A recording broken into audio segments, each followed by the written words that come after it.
कवना बात के चिंता बा। माही जी, मनीषा जी, आप लोग भी आ जाइए। त्रिदेव हम लोग हैं, पचदेव हो जाते हैं। भैया के मन बा, तेरे मन जगह कम बा लेकिन ठीक बा कि हमारा रहते बोल रे शेरवा कवना बात के चिंता बा।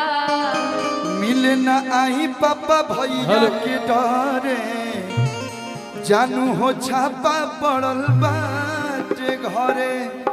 तो जी आपके भाई गोले बाप हमारा रहते बोल रे पगली कवना बात की चिंता बा।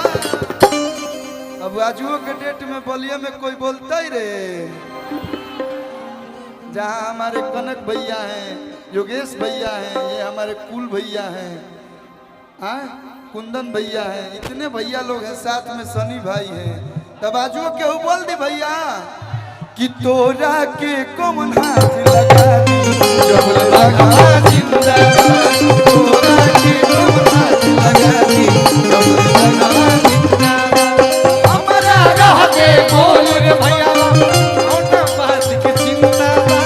हमारा रहते बोल रे कौन बात की चिंता बा।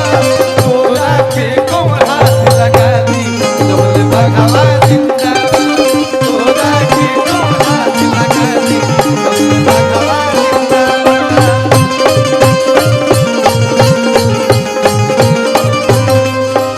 निशा जी खाती कहे बकोलू भैया जौन मुस्की मारत नहीं वो मुस्की खाती कहे बकोलू भैया ऐसा मुस्की मारले बड़ी कि मैं उठ लाल हो गइल बा। सुनी बाडू दिलवा में मचवल रहल कई गोरी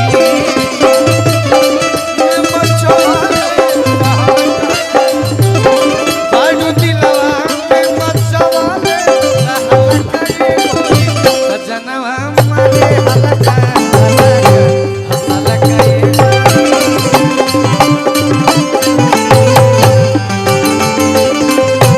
जनवा मारे हलका हसल कई गोरी।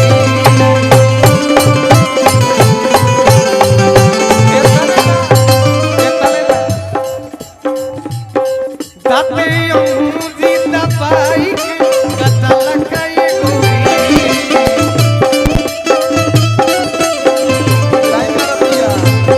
दाते अंगूरी दबाई के कतल कई गोरी। सजनवा मारे हलका हलका हसल कई गोरी।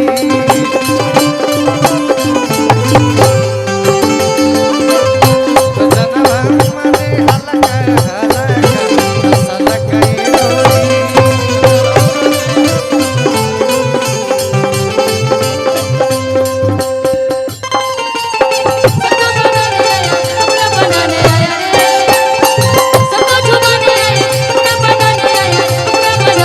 मोरा पिया घरे आया मोरा पिया घरे आया मोरा पिया घरे आया।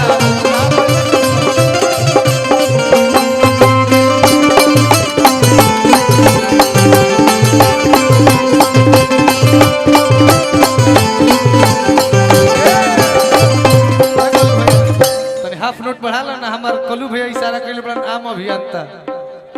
एगो गाना हमारा आइल बा आम अभियंता।